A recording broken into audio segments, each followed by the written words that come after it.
couldn't find a second way out of the lowest parking lot.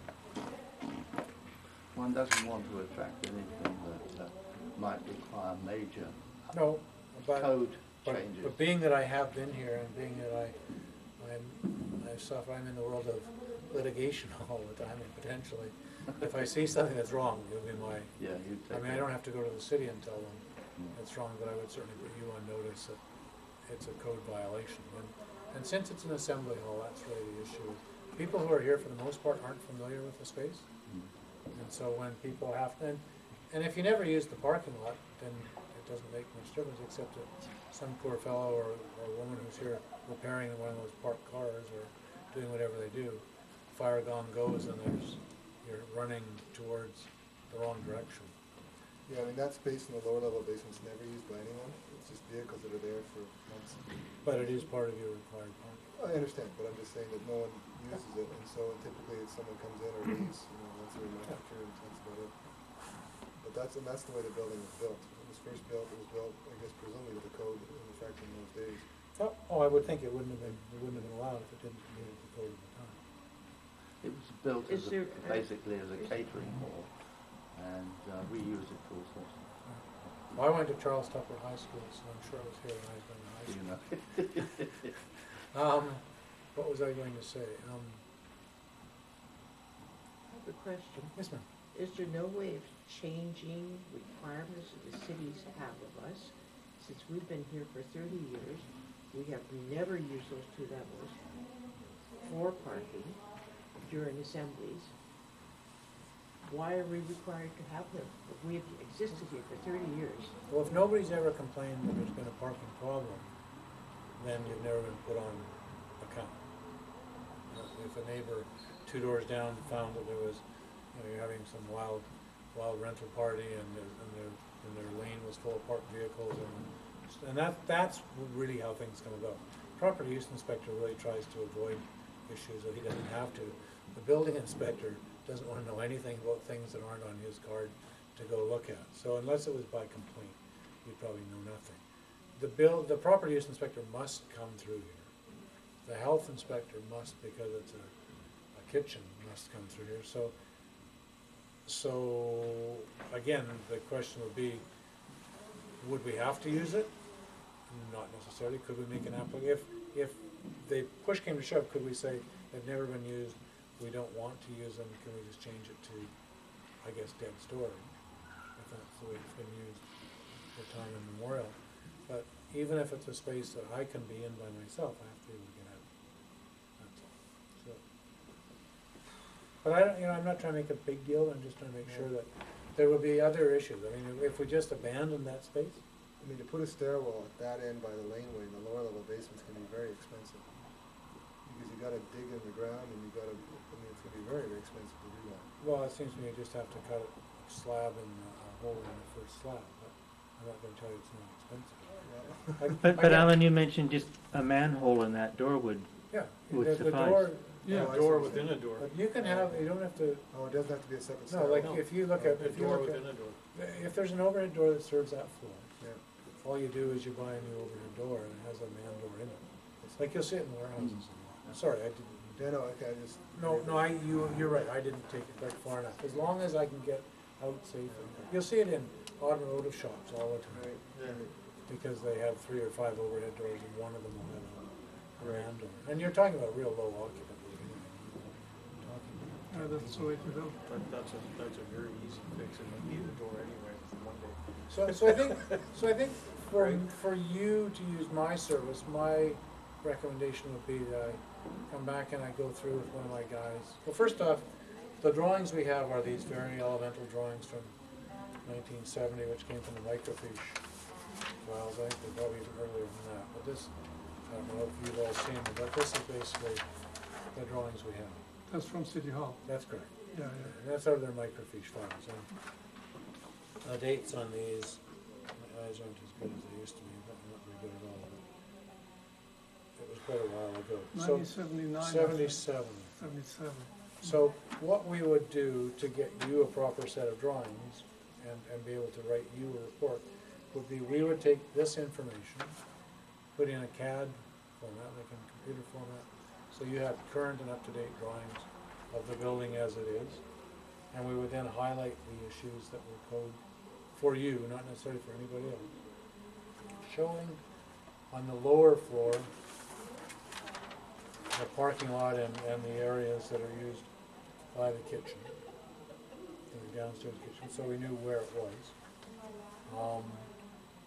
And then you'd have a complete set of new drawings upon which any consultant, be it electrical, mechanical, plumbing, heating, whatever, would have a set of drawings to use as their baseline.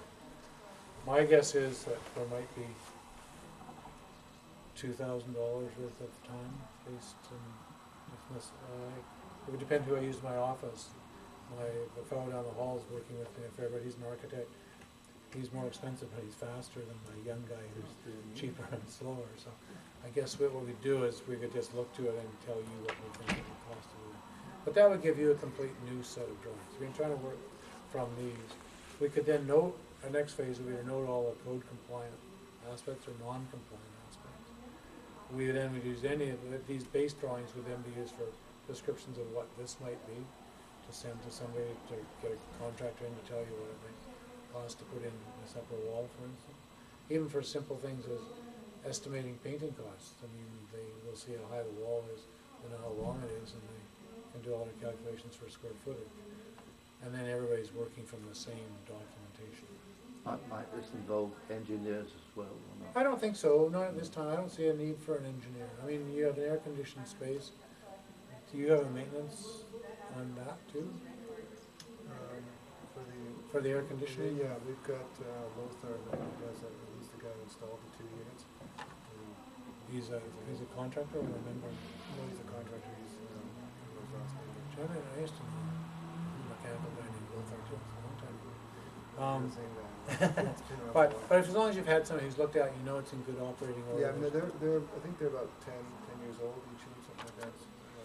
So, I mean, there's no, and you can get a report from, I mean, what you really want to do is get yourself a base building report from people like him, from your fire suppression, or your fire alarm, and the downstairs sprinklered area, I assume it's all on glycol or an alcohol loop, because it's not in. Sprinkler is just plain water.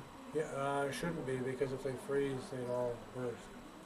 So the ones in the basement This should is have an alcohol loop in Actually, them. fire and safety there. I assume Yeah. they know what they're doing. Yeah, no, I'm sure they are, but I'm just saying you can get a complete set of a report, so you have a file on every aspect of your building, and the sort of time, the sort of time frame, what might be issues that will come up.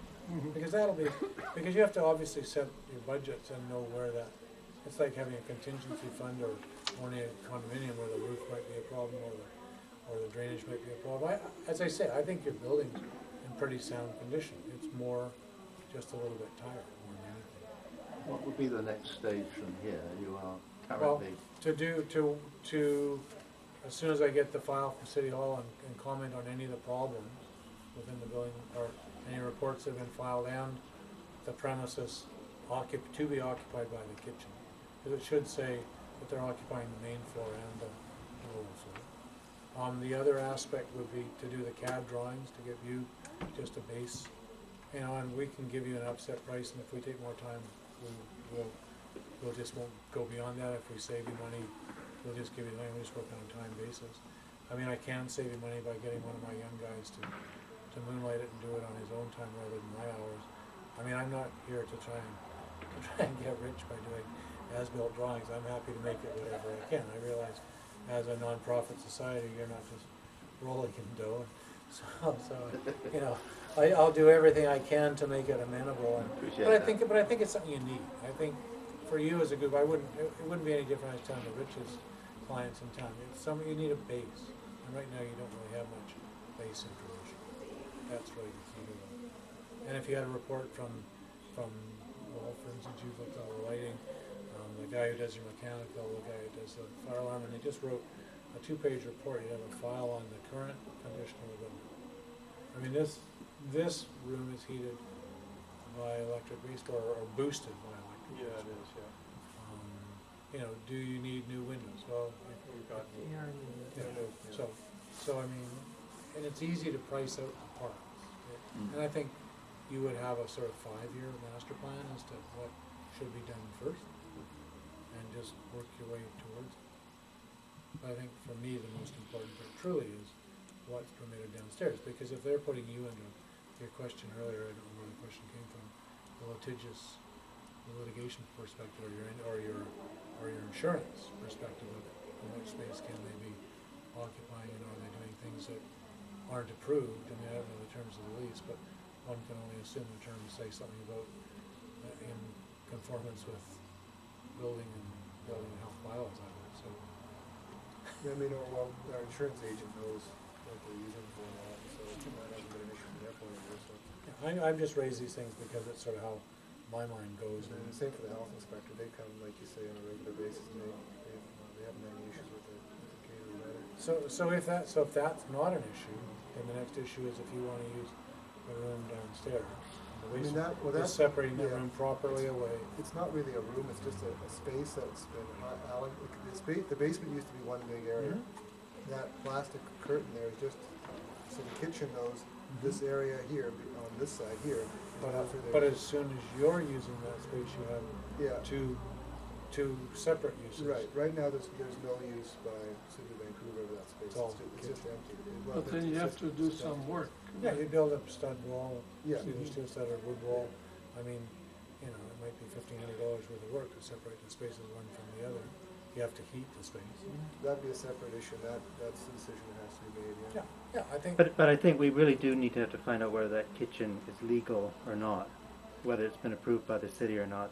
Because a lot of the concern amongst the directors, anyhow, has been if something goes wrong there, and it's not, like we already know the electrical's not in code, right? So if that starts a fire, then Well, it's when the kitchen people told us they wanted to do electrical work, we told them they had to have a licensed electrician, it had to be done to code.